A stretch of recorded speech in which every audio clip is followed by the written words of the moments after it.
Tonight on Primetime Politics, another Liberal stronghold breached. I think there's all sorts of reflections to take on that. The Bloc Québécois win the riding of LaSalle-Aymard-Verdun, taking the Montreal area seat once held by Justice Minister David Lametti. On the program, we'll get political reaction to this Liberal loss, and we'll examine what last night's results could mean for any upcoming election.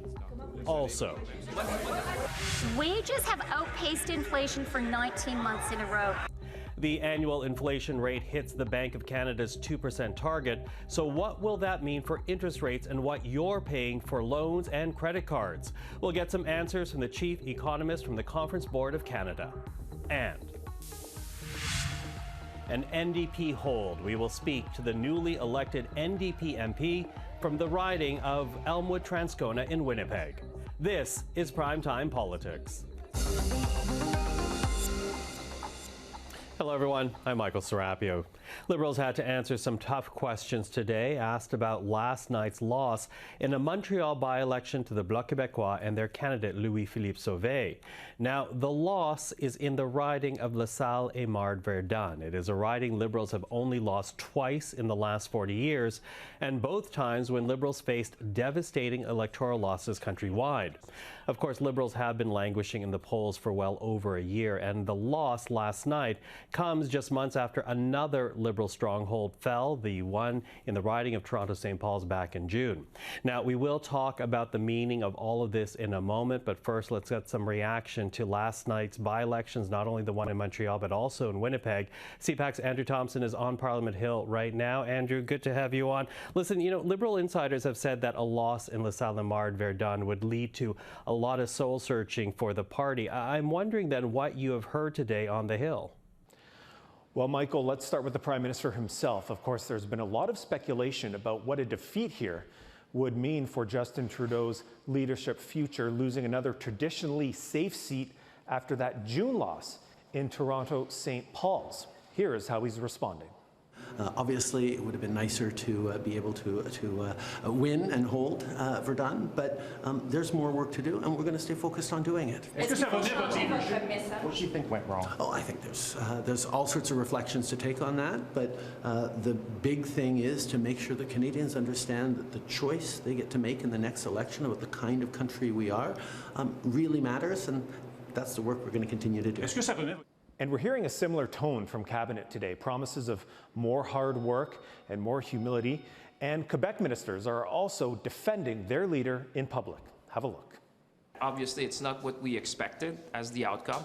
We need to be humble. You know, every time Canadians express themselves, we have to listen and be humble. And I think, you know, what Canadians have told us in many ways, at least what I read from that, is that there's concern, there's anxiety, and I think they're ready for a positive vision of the country. And I think if that's someone who can really inspire Canadians is Justin Trudeau. He's been clear that he's going to be our leader to the next election.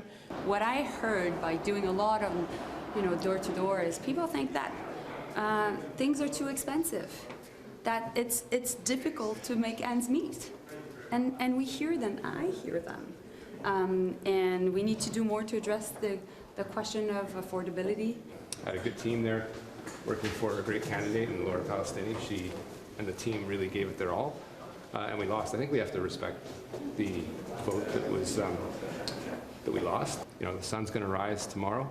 It's going to set tonight, and we intend to win it the next time. So, Michael, Liberals trying to show some optimism, even in the face of what Conservative leader Pierre Poilievre is calling devastating results for the governing party. Okay, well, of course, there was another by-election last night as well. This one in Winnipeg, the riding of Elmwood-Transcona. That race essentially was seen as a race between New Democrats and Conservatives. And at the end of the night, New Democrats held on to the seat. Tell us a bit more of what you heard on that. Right, Michael. Leila Dance besting Conservative candidate Colin Reynolds by 4 percentage points. Now, that gap is smaller than the last two elections won by former MP Daniel Blakey. Still, Jagmeet Singh says both by-election results offer proof that the NDP can win.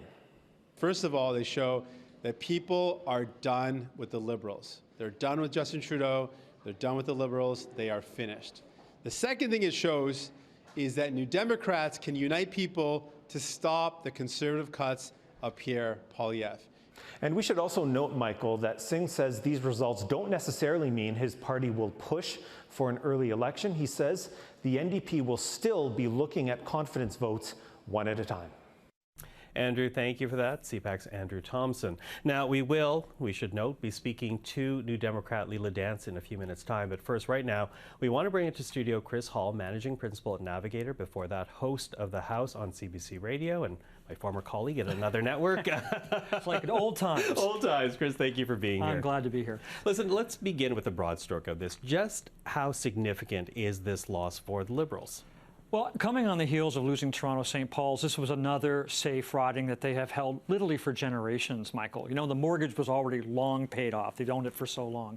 So I think it's significant in that respect that they couldn't mobilize people to come out, even for a by-election, knowing as they did that this was going to be a battle from having gone through this experience in Toronto St. Paul's. So the big takeaway for the Liberals is not that it's a gut check or anything like that. It's really about, are we resonating with people? Are we actually satisfying them? We have a plan to deal with the affordability questions.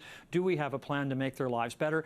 And particularly, are we looking ahead enough so that their own children feel that they have a chance at the kind of lifestyle that their parents have? And right now, judging by what we're hearing from people, is that the answer is no. They just don't feel good about the government, its direction, and in particular about Prime Minister Trudeau. Yeah, you know, it's interesting when I think about that, and I think about the by-election in Toronto St. Paul's. You know, from what we heard, there were just people who voted Liberal in the past just couldn't be motivated, not even just to cast a ballot for somebody else. Obviously, the Conservatives won that riding, but people just stayed home in that by-election. In this one, though, you know, let's take a look at the results here, because at the end of the day, even though the Bloc Québécois took this riding, when you actually look at the percentages there, the raw numbers, the Bloc in first place, the Liberals in second place, the NDP in third, but fairly tight margin between the three. So I appreciate that LaSalle Aymard Verdun is being seen as a bad loss for the Liberals, but does the fact that the first to third place all came close of each other, is that any type of silver lining? Does that temper the type of loss this is for the Trudeau Liberals? Yeah, I'm not sure, to be honest. I think what it really does say is that the Bloc Québécois has made an inroad in West Montreal, which they haven't done in the past. Every riding around LaSalle Aymard Verdun is held by Liberals, prominent Liberals. You know, Anna Gainey, Mark Miller right next door, Rachel Bendayan. These are not ridings that generally should be competitive. So the Bloc's message about we will represent you better in Ottawa is a really difficult one if you're a Liberal to counter right now when you see the splits that happened. I think Liberals did stay home. I think that's pretty fair. And the NDP had a really good and strong candidate. Jagmeet Singh was in that riding, 8 times trying to support Craig Sauvé. They did okay. I think they felt they should have won. And for the Bloc, this is really a bonus. They have actually made an inroad onto Montreal, the island of Montreal, and it does, I think, signal that there's a different kind of battle shaping up in the next general election for the Liberals, the Bloc, Conservatives, anybody else who wants to compete in Quebec for that sort of sovereigntist vote. Are we going to do enough to satisfy demands for better OAS, old age security for all seniors, expanded powers for supply management? I always forget that term. You know, just to make sure that that's protected. So there's a lot of challenges ahead. Yeah, a lot of challenges, as you say, especially when you look at how the Liberals have built up their governments in past. Atlantic Canada, Fortress Montreal, Fortress Toronto. And you know, when we were listening to senior Liberals today from Cabinet, even the Prime Minister, the response has been, we will work harder. Although that has been their response now for well over a year, they continue to trail in the polls. With LaSalle Aymard Verdun and Toronto St. Paul's, they have lost 2 important Liberal strongholds. Can the Prime Minister, can Justin Trudeau continue to lead the Liberal Party and expect to actually win a 4th mandate? Yeah, it's a really interesting question. The excuses that they're giving are getting a bit thin after all these months and 2 consecutive by-election losses they really should have won. I wonder if the question is being actually posed the wrong way, Michael. It's not whether he should stay, as why isn't he going? He thinks that he can bring back progressive voters to the Liberal side. The ripping up of the agreement by the NDP gives them an opportunity to bash Jagmeet Singh, and we've heard that in House of Commons 2 days in a row now from Liberals saying that when the going got tough, they cut and ran. But that didn't really resonate, yeah, obviously in La Salle-Mar, and it certainly didn't, if you look at the results in Elmwood-Transcona, they didn't do very well at all. Their percentage of the popular vote dropped dramatically.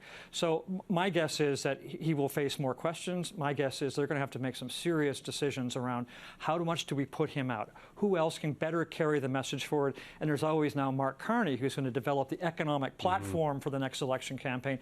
How prominent a role will he play in the background, devising a Liberal strategy that is different than what we have seen so far? Yeah.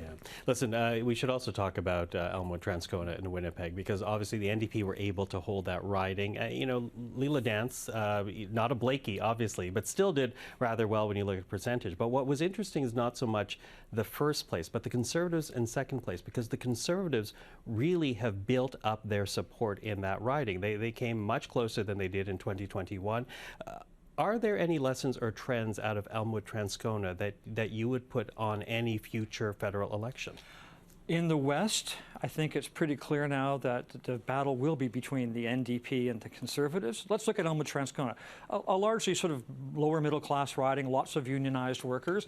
Pierre Poilievre has made a real attempt to try and attract those voters, and they went from a 22-point spread in 2021 to 4. So obviously the Liberal vote collapsed. They weren't going to the NDP. They were going to the Conservatives. So I think that's a lesson to watch for. If the Liberal vote is soft, where does it go in places like the West, those ridings that the NDP holds now, or Liberal ridings in places like British Columbia? I think the other thing is that we should watch for that battle for the hearts and minds of unionized and blue-collar workers, if I can call them that. They are going to be an important voting bloc. Clearly, some of the messages that Pierre Poilievre has delivered are resonating with them. He's made more speeches to union groups than he has to chambers of commerce. That'll be an interesting one to watch, to see if Jagmeet Singh can blunt that, and whether he does get any boost from having said, we are not going to necessarily support the Liberals, although we may not necessarily not support them either. I think that first vote of non-confidence or first motion of non-confidence, we'll get a real sense of how strongly the NDP feels about being not tied to the Liberals anymore. Okay, motion of non-confidence. And of course, by-elections are more interesting the closer we get to a federal general election. Care to venture to guess as to when one might actually happen? Another by-election? Oh, no, a general election. General election, okay. I know that answer.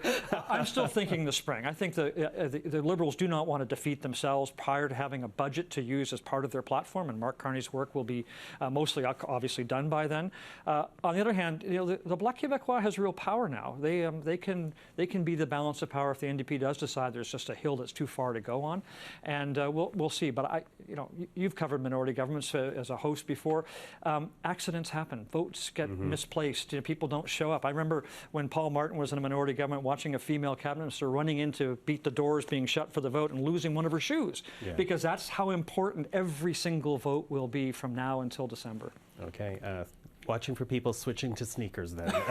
Not a bad plan. Yeah. Chris Hall, always appreciate it. Thanks, Thank Michael. you.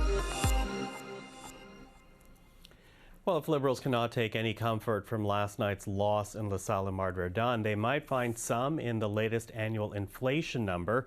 Earlier this morning, StatsCan reporting the annual rate has finally hit the Bank of Canada's 2% target, and that could bring some good news to consumers, but also present new challenges for the country's central bank. And with more, we're now joined by the Chief Economist with the Conference Board of Canada, Pedro Antunes. Pedro, thank you for joining us. It's a pleasure. Thanks for having me. Listen, let's begin with consumers here, because, 2% is what the Bank of Canada considers a good inflation number. So now that it has been reached, and we've already seen some cuts, but is it safe to say that we're going to see even more cuts to the interest rate? Yeah, so it's good news on both fronts, right? We've got inflation stabilized, so that basket of goods is no longer increasing at a rate that's, too grand, certainly, and hopefully that'll help on that end. And of course, the other piece is relief on essentially interest rates and consumer credit, and especially for those households that are, holding mortgages that they got at very low rates that still haven't seen those mortgages renewed at these new higher rates, I'm sure there's some anxiety relief here for those folks.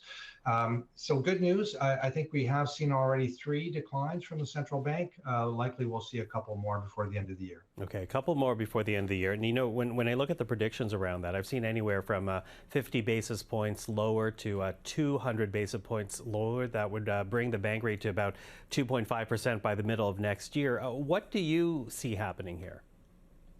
Well, I think the bank is trying to message what is a neutral, what they call a neutral rate of interest. Now, let's remember, this is very short-term rates that the central bank lends to essentially other banks. So it's not really the rates that consumers are going to see. But what they're telling us, the central bank is telling us, is that you know, a neutral rate would be around 2.5 to 2.75.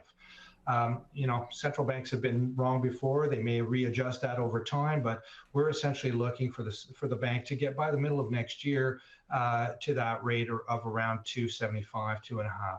So right now we're at 4. We're at 4.25. We've got a ways to go. That'll be some relief over the next, over the next number of months for households. But the important thing to remember too is that the rates on the longer end, in other words, consumer rates, mortgage rates, those will probably not decline by the same amount. And in fact, we expect those rates to come off a lot more slowly and not ease to the same extent. Just because we've seen a period where rates have been phenomenally low pre-pandemic, even during the pandemic, we don't expect rates on the longer end to come down to those levels. Mm-hmm. Well, it's interesting you say that because, of course, the bank also has been attaching this warning and continues to warn that, you know, if inflation jumps back, if it's persistent, well, they can put on the brakes once again. Is there really this pent-up need to spend, do you think? Well, I think I think households have been really hard hit. But again, when we look at the aggregate numbers, in other words, some households are feeling a lot more pain than others, and we know that's in the numbers. We're seeing that in some of the data that Statistics Canada publishes about household indebtedness. So we know that older households, for instance, don't have as much debt, don't have as much mortgage debt, and they're not feeling as much pain. Whereas younger households, lower income households have been hit by inflation more so than these higher income households, and certainly by higher debt levels. So there's definitely that dichotomy that's happening in the market. The other thing I'd say is that as the bank comes down to the neutral rate, we're still in a situation where we're above the neutral rate. In other words, the bank is still putting the brakes on the economy with rates where they are, and we have seen economic activity flatten out in the last few months, and certainly we've seen the labor market do the same. Employment growth has essentially stalled. So there may be room for the bank to move more quickly, just to get to the neutral rate, to get to a point where they're not hitting the brakes anymore. Mm-hmm. You know, and to that, you know, there's also this now fear being expressed, which we haven't heard for years, that the inflation may actually fall below 2%. What's the concern there if that happens? Well, that's interesting. I think still, you know, we're seeing underlying inflationary pressures. If you, for example, look at what was just published today from the bank, from the Statistics Canada, and from the bank around what is the key rates that the bank looks at, the key inflation rates, they've not come down to that 2% target yet. So I think there's probably still more upside risk on inflation than downside. However, it's a good question to ask, like, why would we target 2%? Why would we target lower? And I think in general, we don't want to see deflation. We don't want to see prices drop on the aggregate scale, on the overall basket, because that may in fact entice people to stop spending, to wait for prices to come down. This is the situation that, for example, Japan's economy lived for a number of years, where they were trying to get inflation back up to more normal levels because consumers were essentially on hold. And so you can imagine a situation where the economy starts to slow, prices get down below, inflation gets down below zero. In other words, prices start to fall, and that entices people to hold up even more, and that can cause a more significant swing in the economy that we want to avoid. So that's in general why we target, or why most central banks target, that 2% to keep away from those negative numbers. Pedro Antunes, always appreciate the time. Thank you for that. You're welcome. It's always a pleasure. Now, the finance minister did address the annual inflation rate today. Chrystia Freeland using the news to respond to a question that was posed by the Conservative leader on the carbon tax. Take a listen to how the issue came up. According to a document just released, the government's second carbon tax will cost $9 billion in lost GDP. Why won't we have a carbon tax election to decide? They can see that the economic news is good. They can see that we are now back to exactly where we were before COVID hit. They can see the Bank of Canada has lowered interest rates 3 times in a row, and wages have been ahead of inflation for 19 months. That's good news for Canadians. It's bad news for Conservatives. Well, time now for a look at what happened in politics today. The public inquiry into foreign interference heard testimony on a hacking incident today. It came from 2 members of Parliament who were targeted. Liberal MP John McKay and Conservative MP Garnet Janus say the cyber attack happened in 2021. Both are members of an international group known as the Inter-Parliamentary Alliance on China, and the attacks are believed to have originated from a Chinese state-sponsored hacking group. Janus and McKay testified that they fear contacts they have with diaspora groups may have been compromised in the attack. The 2 men were only informed of the attack this past April, even though the FBI says they shared the intelligence with Canada years before. It's just so obvious that this is a case we should have been told about. I don't think the fact that there may be some marginal cases should distract us from the fact that this is a very clear case, and people chose not to inform us, and they failed in their responsibilities to keep our democratic institutions safe. We should have been told. Former Conservative leader Erin O'Toole and MPs Michael Chong and Jenny Kwan are slated to testify at the Commission tomorrow. The Senate welcomed 6 new members today, all of whom were appointed to the upper chamber over the summer break, and that includes former broadcaster Charles Adler. The government representative in the Senate's office says 6 government bills will be prioritized this sitting. They include Bill C-64, which would establish a framework for pharmacare, and Bill C-49, which would expand offshore wind opportunities along the East Coast. I wish the election result would have been different, and I can say that we have work to do, and we're going to do that work for Montrealers, for Quebecers, and for Canadians. We're now going to be aiming for the general election. By-elections is not a tendency to the general election. We want to make sure that we're there for that general election and making sure that we're prepared to do that.